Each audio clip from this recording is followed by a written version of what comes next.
Do you want to change your life? Change your thinking. Change your life. Do you want better relationships? Change your thinking. Change your life. Do you know the potential of who you are today, who you can become? Change your thinking. Change your life. Join Dr. Preston Rich as he helps you to change your thinking, to change your life. From the military to corporate to the classroom, Dr. Rich shares his experience and knowledge to help others be their best selves. In this fast-paced world that we live in, we tend to forget how special we are.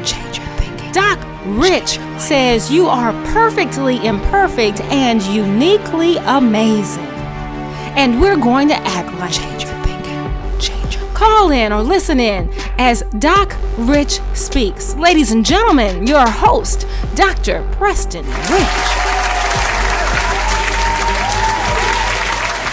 This is Dr. Preston Rich, and welcome to another episode of Doc Rich Speaks podcast. I want to send a shout out to all those folks that are listening, my new listeners, those folks in England and Japan and India. Got someone in India. I want to say thank you for listening. Thank you for building up my momentum. I appreciate that. Hopefully I give you what you're looking for. And if I'm not, then drop me a line and let me know.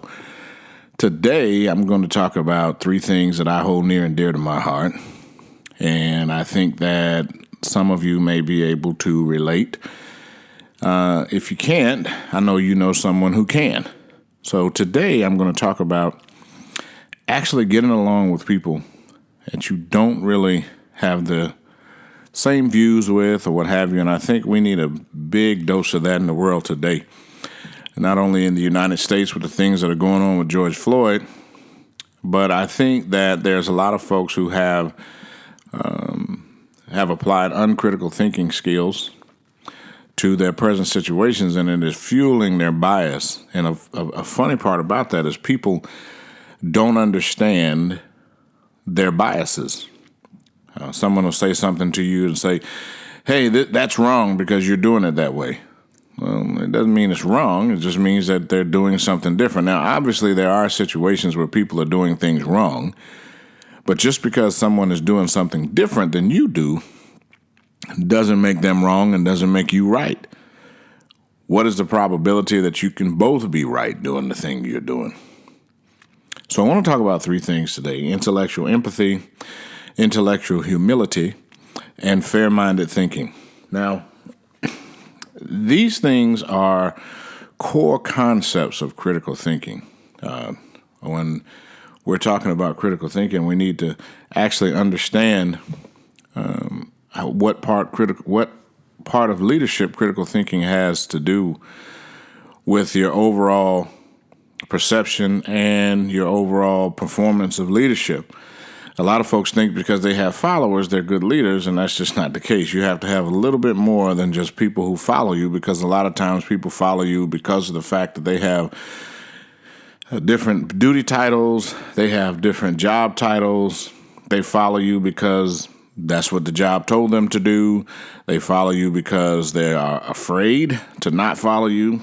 They follow you because they're afraid to tell you no. A lot of times people follow other individuals for something that has nothing to do with the individual. Hitler had a lot of followers, and some folks say, oh, he was a great leader. Why? Because he had a lot of followers. Yeah, not so much. He was a person that was able to get people to follow him, spitting out rhetoric that was wrong. But he kept talking about it, and people started catching on, and people started saying, okay, there's a lot of things that we have in this country today, and people say you can be staring at a banana and someone tells you 50,000 times that it's an apple. At some point, you're going to say, wow, that could be an apple.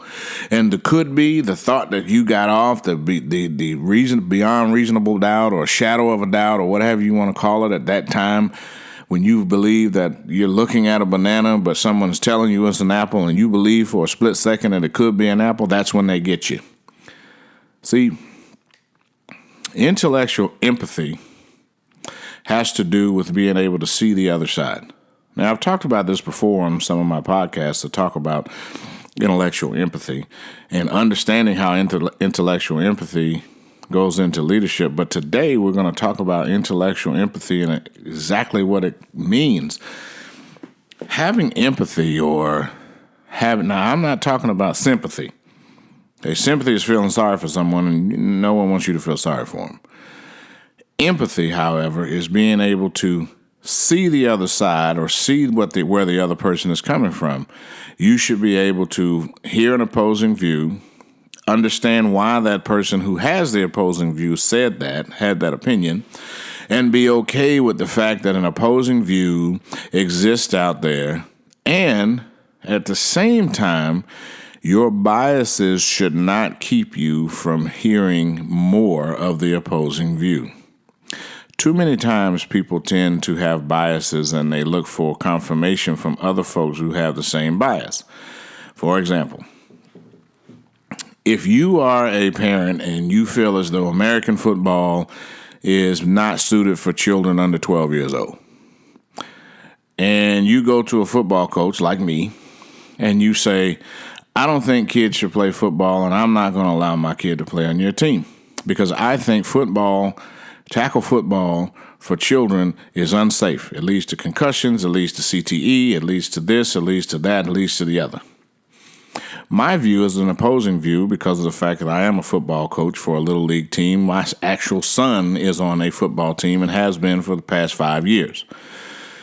He has not been hurt. No concussion, nothing like that. Thank the Lord. However, I understand how a mother would say, I don't want my son to play because I believe he may be hurt. That's her opinion. That is exactly what that person wants to do. Now, in order for her to feel better about her decision, she will talk to other mothers who say the same thing. The minute she runs against a mother who says, no, I think that it's not unsafe, I think that it is okay for them to play, that person is immediately shunned from her core group, and there we go. We have what's called confirmation bias. Someone who is able to look for confirmation from those who have similar views, even if those views are not too founded in fact. Its opinion is not founded in fact. And actually, from what I've read, CTE doesn't affect kids until they are, 12 years old or what have you. I don't know the stats. I'm not a medical doctor. What I do know is, as a football coach, we play heads-up football. We keep their head and their neck out of the game. And on my team, I don't allow for children to play dirty. I don't allow for children to play without the proper technique. And they play tackle football. And thank the Lord, I've had no incidents of youth football injuries on any team I coached, assistant coach, had my son play. That has a lot to do with the leagues and with the practice of the coaches who ensure that the children's safety is first. For Popular Football League in Frisco is a Frisco Football League, and I applaud this league because of the fact that they ensure that the coaches are certified, number one, by USA Football. They also ensure that the children's safety comes first. It doesn't really matter about what record you have or what have you. If they have any instance where a child's safety is put in danger or put in jeopardy, they will remove you. I've seen them remove coaches. I've seen them remove players. These are the kind of things that people have to actually see in order for them to have factual things, in order for them to have a change of mind. However, if you're going to make a decision about something and you go in without intellectual empathy, you will tend to make bad decisions. You're probably wondering, well, Dr. Rich, why are you talking about intellectual empathy, intellectual humility, and fair-mindedness? I'm talking about it because of the fact that I look around the world's landscape now and people are making decisions without fact. They're making decisions based solely on opinion, solely on what they hear, because they hear exactly what they want to hear, even if it's wrong. And we're getting into a situation where people are staunchly against things that are right. Black people shouldn't have to go and protest in the street. Black people, white people, orange people, no one should have to go in the streets in 2020 and ask for human rights. I don't care where you come from. It's just stupid to me to actually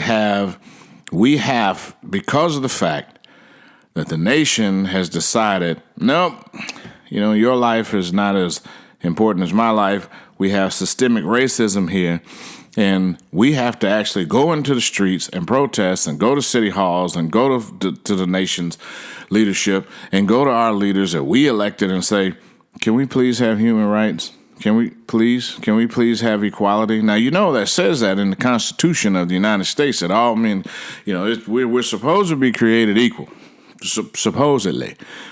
Now, what they won't tell you is, and when the Constitution was being written, the 3/5 compromise between Virginia and South Carolina, where South Carolina and Virginia were arguing on how much representation they should have based on the number of slaves that they owned.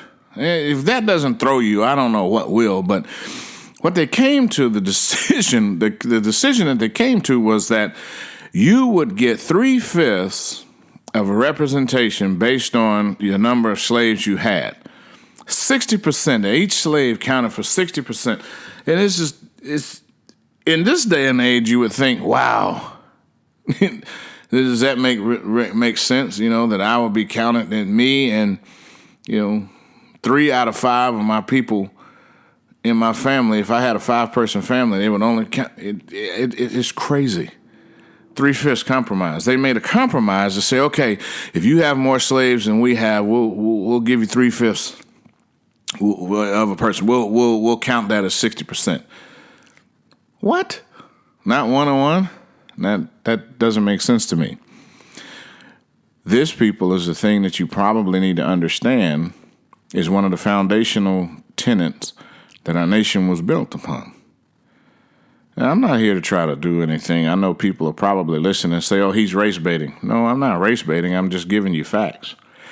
These are the facts. This is the vein of the thought of the forefathers who created the Constitution to put this country in place. And whilst they're talking about protests or what have you, the Boston Tea Party was a protest, American Revolution was a protest, all of these different protests that actually shaped our nation, no one has a problem with that. 2 months ago, people were in Denver, Colorado protesting because they wanted to get out of their house in coronavirus, because they wanted to buck the system and tell the leaders that it was wrong to have them sitting in the house. It was against their constitutional right to be told what to do. They wanted to get out. They wanted a haircut. They wanted this. They wanted that. They wanted the other. As soon as people started protesting in the streets about being alive, all of a sudden, everyone comes out of the woodwork and says, those folks shouldn't be protesting. When Colin Kaepernick peacefully protested, now, we have differing views on whether the national anthem should have been involved in this protest. My thing is the national anthem and the protests are two different things. I believe that Kaepernick's use of the national anthem took away from his message because everybody discussed, oh, wow, he did that during the national anthem, as opposed to this is the reason why he did it. Much like people are doing now. And when they see the looters out there, they're saying, well, there are looters out there. But whoa. Yes, they are. But that's a small minority of individuals who are actually out there looting and stealing in response to the George Floyd incident. I don't believe that the people who are looting have anything to do with trying to get equal rights at all. But, destroying property or what have you, I'm not going to tell anybody what to feel or how to feel about what they're doing. If their emotions took them to a point where they loot and do what have you, then okay. I've seen people in Boston celebrating a good thing, celebrating the fact that their sports team won and they turned over cars and burned things and looted and got arrested for it. And the newspapers wrote in that these were overzealous sports fans. Minorities go in and loot because of the fact that they are frustrated with the way police are treating them and their brothers. Now they're thugs. Yeah, I don't understand that. That's that whole thing about bias again. You see what I'm saying? And the media has a lot to do with it.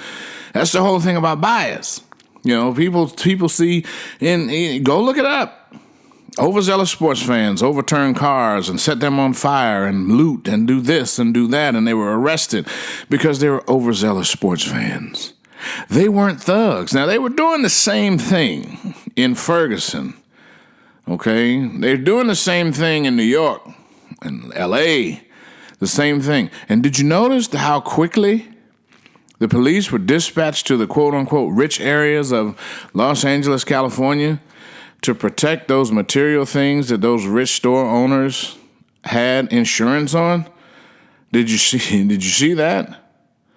I'm not telling you that. Let me tell you something. I'm not saying it's right to loot. I'm not telling you that. I'm not telling you that I support people looting and destroying property. I don't support that. Okay? In case you want to turn that around on my podcast and take a snippet of this, Dr. Rich said, no, Dr. Rich didn't say anything. I'm a grown man. If I said it once, I'll say it again.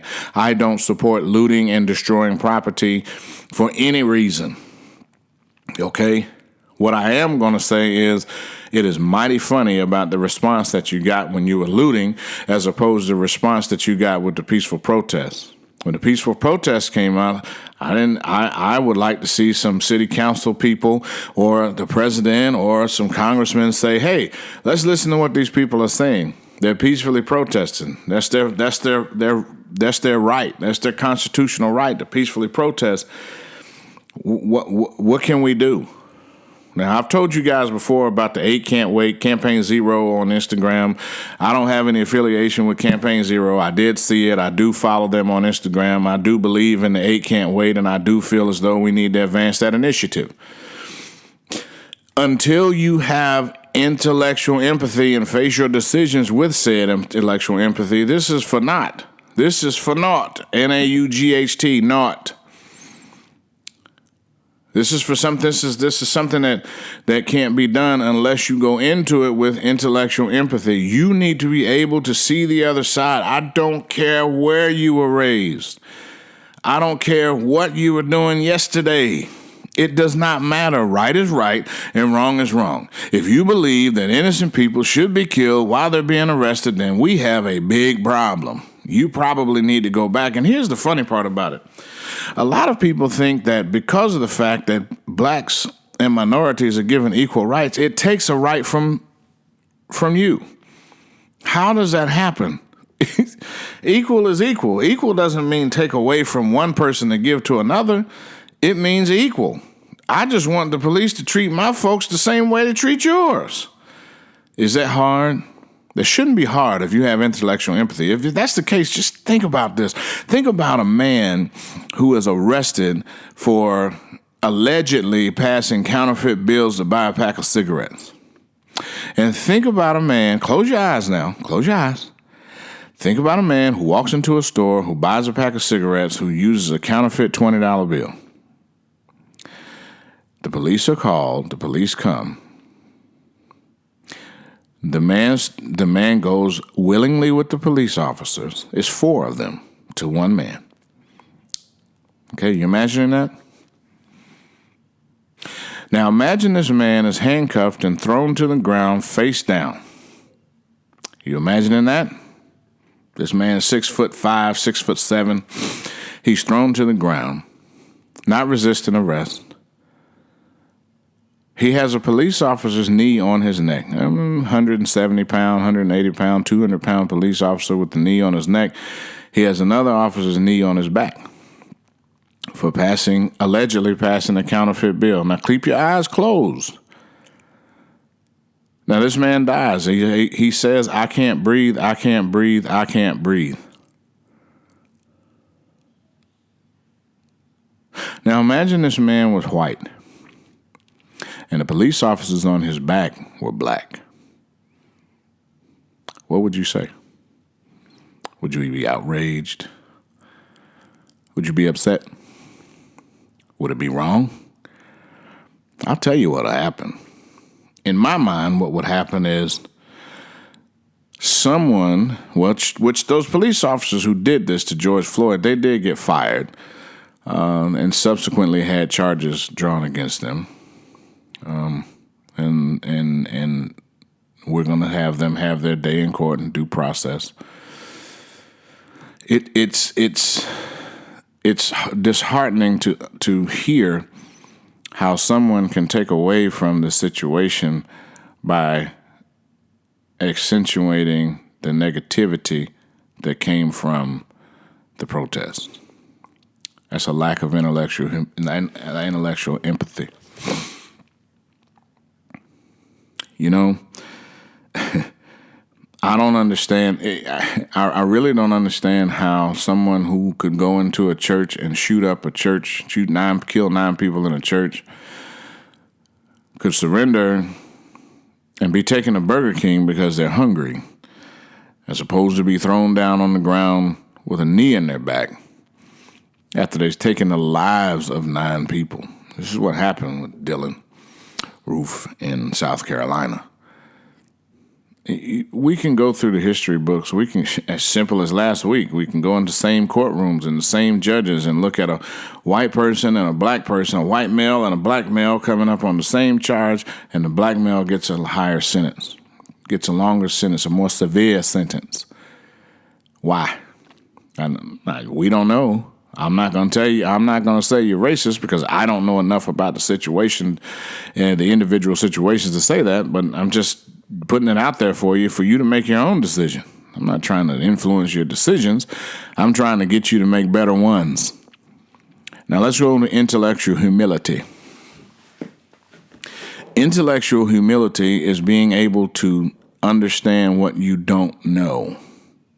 Now there's a lot of people out here who will tell you what they do know, but a lot of folks have no understanding of what they don't know.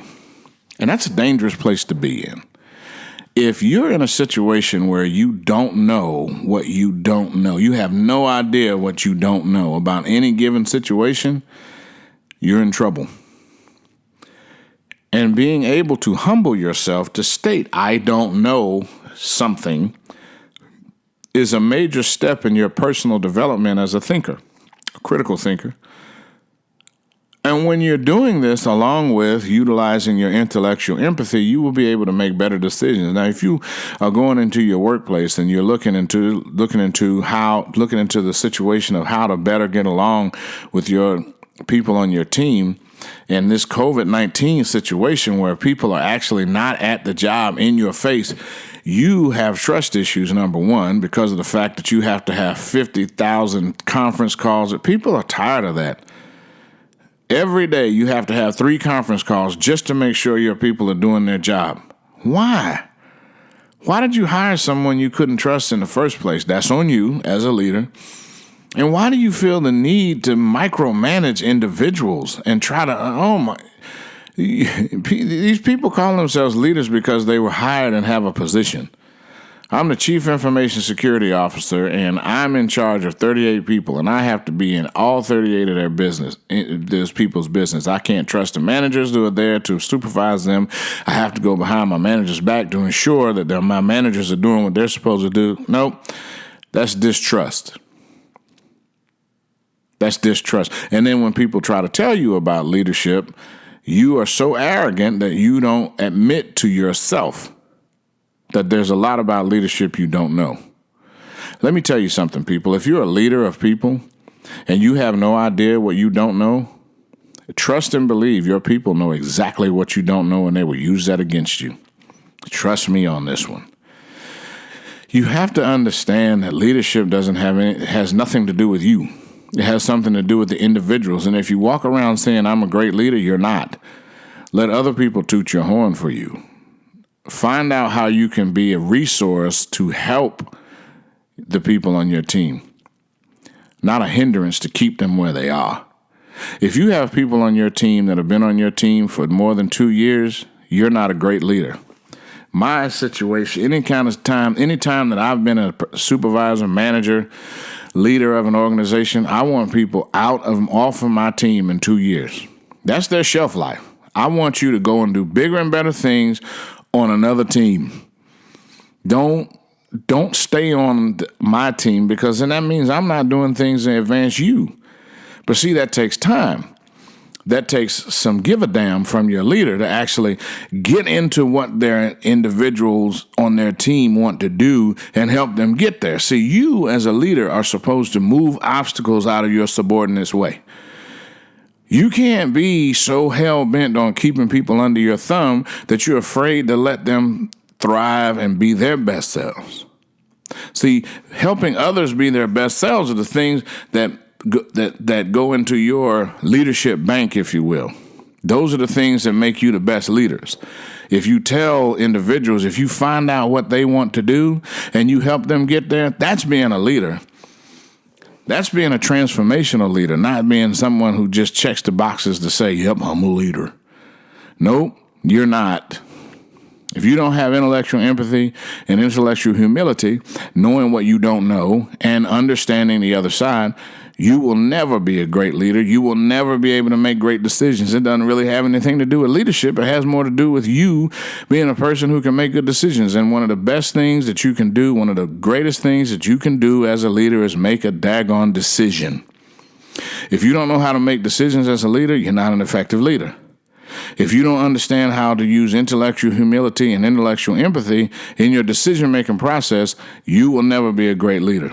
Learn this. And last but not least, today we're going to talk about intellectual fair-mindedness. In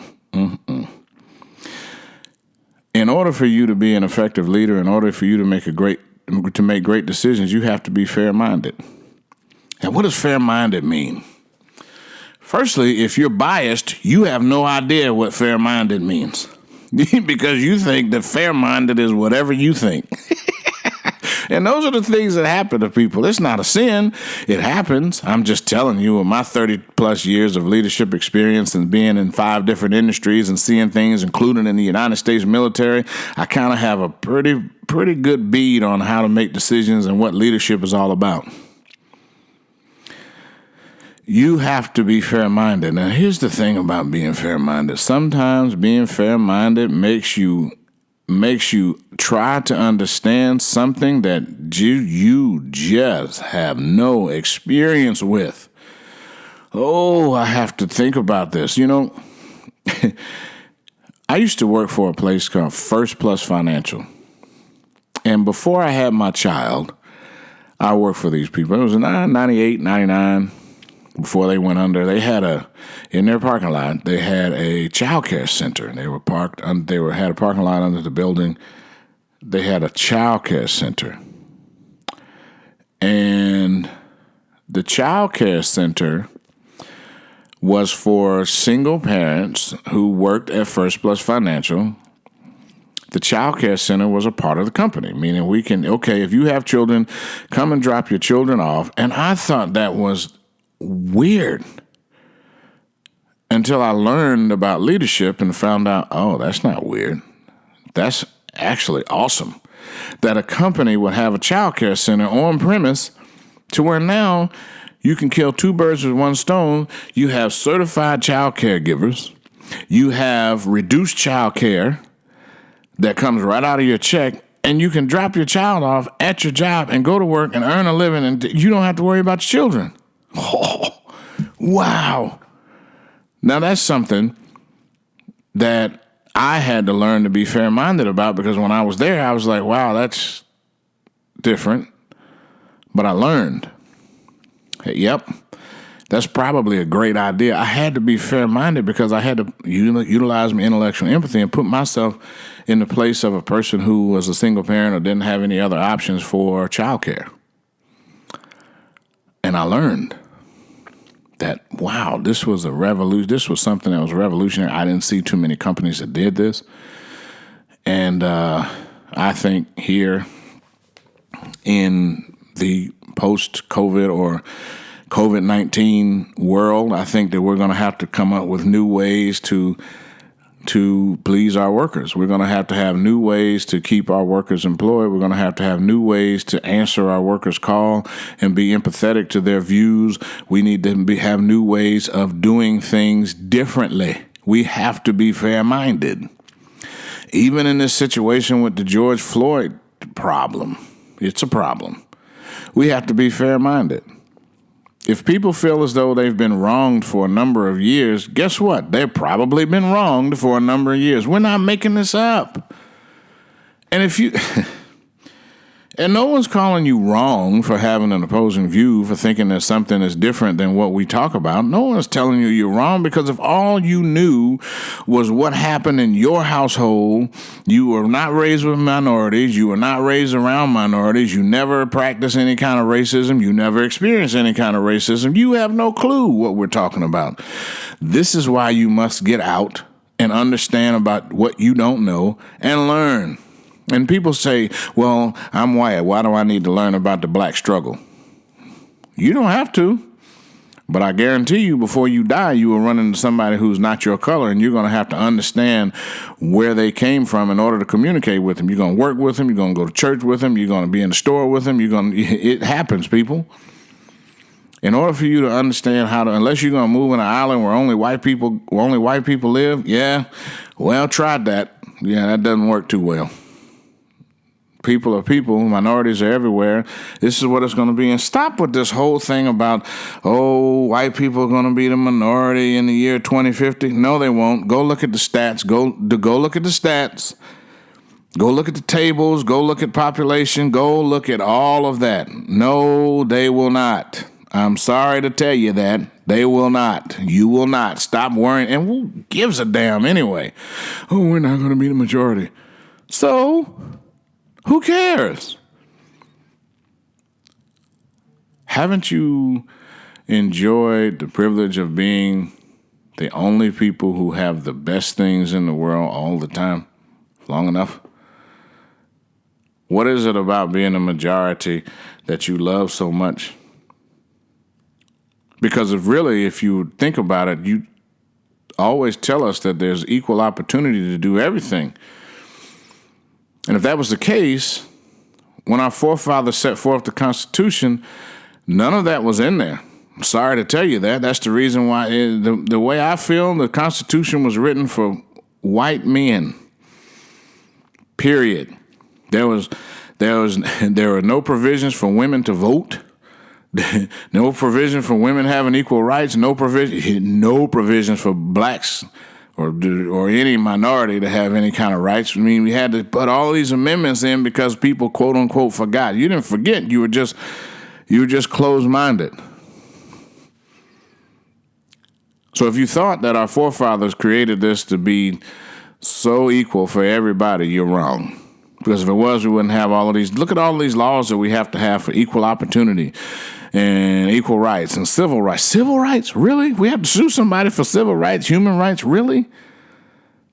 Stop. Think. Look at the facts. People talk about burning and looting. Really? Look up Black Wall Street, the Tulsa race massacre. Look that up. And then come back and talk to me about burning and looting and see what we got. Oh, that was a long time ago. Yeah, so was slavery. But for some odd reason, some people believe that that's the best way to have minorities subservient to them. People, that can't be. That can't be. No one's asking for revenge. We're just asking for people to just treat us the same way that they treat everyone else. Folks, look, that's my time. I talked about intellectual empathy, intellectual humility, and fair-mindedness and decision-making in business and in the world with your personal lives. I talked about people having biases. People, if you want to hear anything else about any of these topics, please don't hesitate to call me or email me or text me or whatever. My number is out there on my number is out there on all my social media platforms. Instagram, she'll tell you about it at the end. Instagram and Facebook and Twitter or what have you. If you on YouTube, however you want to get in touch with me, please do. DM me on Instagram. Send me an email, okay? I want to talk about these things. And if you want to come on and be a guest on my show, on my podcast, just call me. Just send me an email. Hit me with it. Whatever you want to talk about, we can talk about. All right? Remember, I do, as the podcast owner, I do have the right to reject some things, okay? So I'm not going to put anything that's just highly offensive or crazy on here. I'm not doing that because I have to protect my brand. But at the same time, I want people to get some dialogue. I want people to start talking, okay? We need to start talking. We need more love. You guys need to love us like we are. Stop trying to change us into something that we're not. But people, you know, and I always tell you, we are perfectly imperfect and uniquely amazing. So act like it.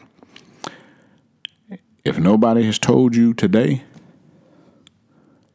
Doc Rich loves you. Peace. You've been listening to the Doc Rich Speaks show. We hope we've stimulated your mind and inspired you to be your best self today. If you've enjoyed the show, tell some friends and join us next time on this same station. Follow Dr. Rich on Twitter, Facebook, Instagram at Doc Rich Speaks. You can download this podcast on Apple, Google Play, SoundCloud, and Spreaker as well. In the meantime and in between time, remember you are perfectly imperfect and uniquely amazing. So just be great every single day.